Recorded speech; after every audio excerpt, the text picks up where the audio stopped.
As a heart surgeon at the Mayo Clinic for 30 years, I saw cases every day that could have meant life or death. I really have held hundreds of human hearts in my hands.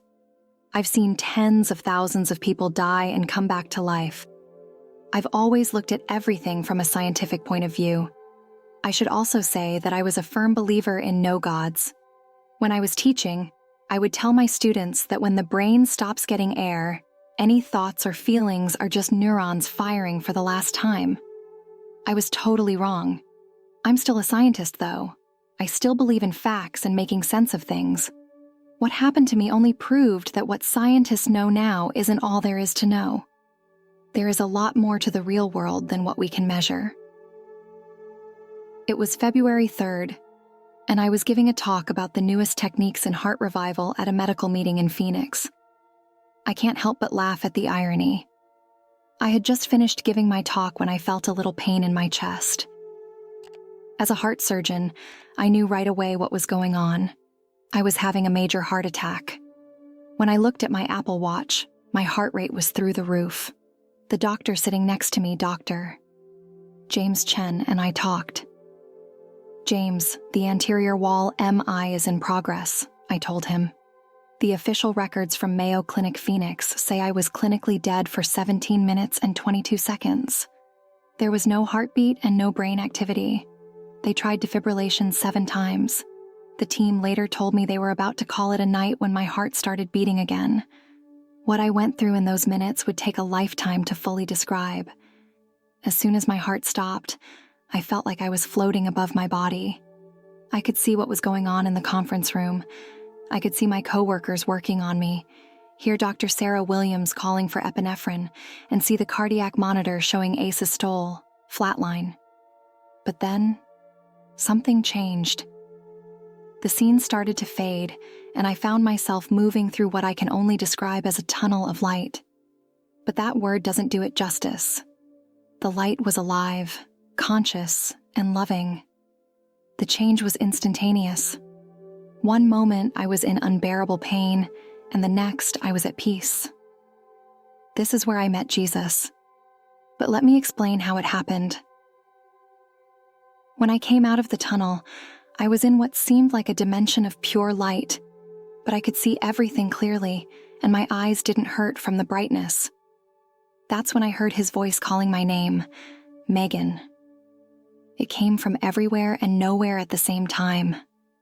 The moment I turned around, I saw him, and everything I thought I knew about how Jesus looked was completely changed. He spoke to me, and this is where my scientific background really comes into play.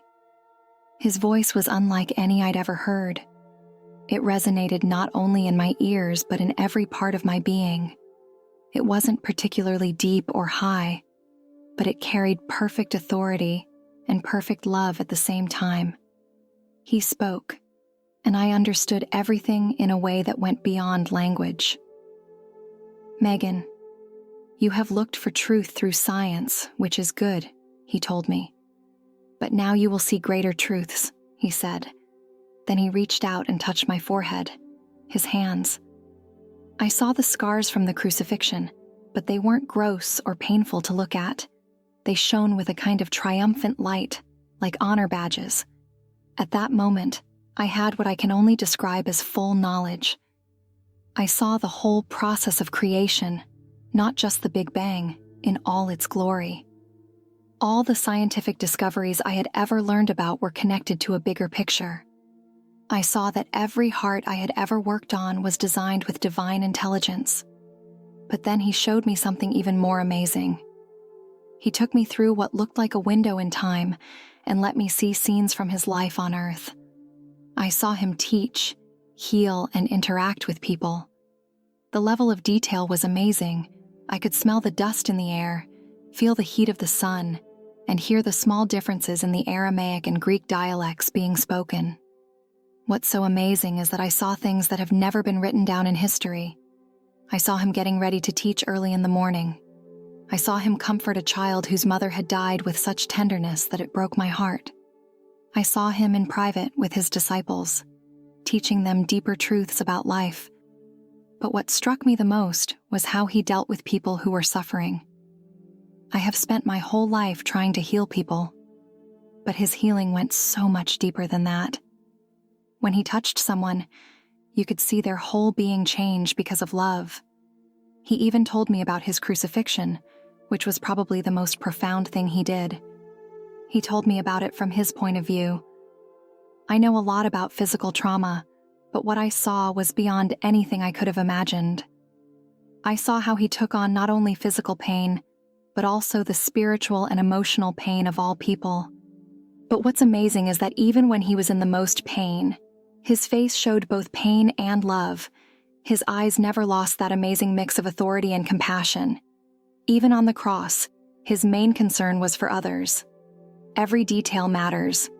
He showed me 7 specific moments of his life that changed the way I understand historical events. First, he showed me the crucifixion, but from his point of view. As a thoracic surgeon, I immediately recognized medical details that aren't recorded in any historical accounts. For example, I saw how the nails went through the wrists instead of the palms, cutting the median nerves. I also understood how the weight caused progressive asphyxiation. But what was most amazing was being a part of his consciousness during this event. His body was in unbearable pain, but his mind was focused on something much bigger. I could feel how he was absorbing not only physical pain, but also the spiritual and emotional suffering of all people. It was like watching a cosmic sponge soak up an ocean of darkness. First, I saw him, 12 years old, having a private conversation with his mother Mary on their rooftop in Nazareth. They were speaking Aramaic, which I somehow understood perfectly. He was telling her how he was becoming more aware of how special he was, and I could feel her amazement and worry as a mother. The second time was early in his ministry, before any miracles were recorded. He met a family whose young son was dying from acute lymphoblastic leukemia. Instead of healing the boy right away, he spent 3 days with the family teaching them about the deeper meaning of suffering and divine love. When he finally healed the child, it wasn't just a physical healing. The whole family was changed. The third time was especially powerful. It was the night before he was crucified, hours before Gethsemane. He was alone on the Mount of Olives, in complete communion with what he showed me was the whole of human history. At the same time, he showed me how his upcoming sacrifice would connect with every single life. But he didn't just show me historical events. He also took me to see heaven, hell, and meet God the Father. To explain what I saw in hell, I've seen a lot of terrible physical pain. But what I saw in hell wasn't a place of active torture like some people say it is. Instead, it was a state of being completely cut off from divine love and truth. I saw souls who had built their own prisons by making decisions and holding beliefs that kept them from being in touch with God. The suffering wasn't forced.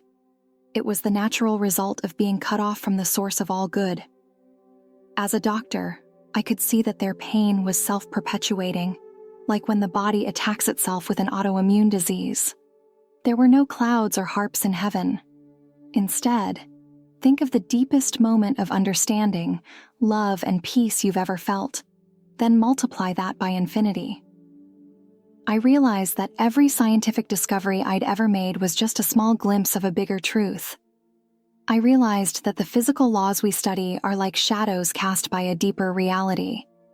For example, the math we use to explain quantum mechanics is just an approximation of something much more fundamental. Jesus led me into what I can only describe as the absolute center of reality. There was a presence that was both overwhelming and very familiar. Imagine if perfect truth and love could speak. If infinite wisdom and perfect compassion could speak. What amazed me the most was how this supreme being, the source of all existence, was focused on each soul as if it were the only one in the world. I felt that every prayer, every tear, and every celebration of happiness was always present to this consciousness. I also learned something that changed the way I think about science, that what we call physical reality, including time and space, comes from this divine consciousness, in the same way that thoughts come from a mind. Many people think the most interesting part of my testimony is how I described how Jesus looked. As a surgeon, I'm trained to carefully observe and write down what I see. What I saw was nothing like traditional artistic depictions, but it was immediately clear that it was the real thing that those depictions are trying to capture. He stood in front of me, and the first thing that struck me was his height. He was of average build, but his presence filled the room. His build was athletic, but not imposing, like someone who had worked as a carpenter and walked a lot during his ministry. His skin was light olive, like the skin of modern Middle Eastern people who spend time both inside and outside. It had a luminous quality, like it was lit from the inside, but it wasn't pale or white like European artists have shown. It was more like the color of sun-warmed honey, but alive and glowing. His hair was perhaps the most striking difference from how people usually see him. It wasn't the dark brown or black we see in paintings, nor was it the pale blonde that European artists have shown. You might ask, what about his face? Well, as someone who has studied human anatomy a lot, I can tell you that his features were perfectly balanced in a way that defied genetic probability. They fell in natural waves to just above his shoulders. When the light moved through them, and light was always moving through everything in this realm, you could see these amazing color changes from honey gold to deeper amber. They were perfectly groomed but still looked like they hadn't been cut by human hands. His forehead was noble and proportionate, with expressive eyebrows that weren't too thick or thin. His nose was straight and well-formed, neither too big nor too small, fitting his face perfectly. But his eyes were the most amazing thing about him. In all the years I've been a doctor, I've never seen eyes that looked like that. They were this amazing color that seemed to change between a warm brown and a deep, penetrating blue, depending on how you looked at them. The only thing that comes close is precious stones, like amber sometimes and sapphire other times. But that doesn't do them justice. They held so much wisdom and knowledge, as well as such tender compassion, that it made me fall to my knees. His beard was full but perfectly groomed. It was the same light brown color as his hair, and it framed his face perfectly. His lips were expressive, and when he smiled, it was like the whole universe lit up with happiness. Because I've been a surgeon for decades, I've learned to read people's faces, but his had a depth I'd never seen in a person's face. There was the perfect balance of authority and gentleness. When he looked at you, you felt like he knew everything about you. Every mistake, every fear, every victory. But there was no judgment, only love and understanding. His stance was royal but not stiff, respectful but friendly. He moved with a grace that seemed to go beyond the laws of physics. Every move he made was purposeful and beautiful, but it felt completely natural.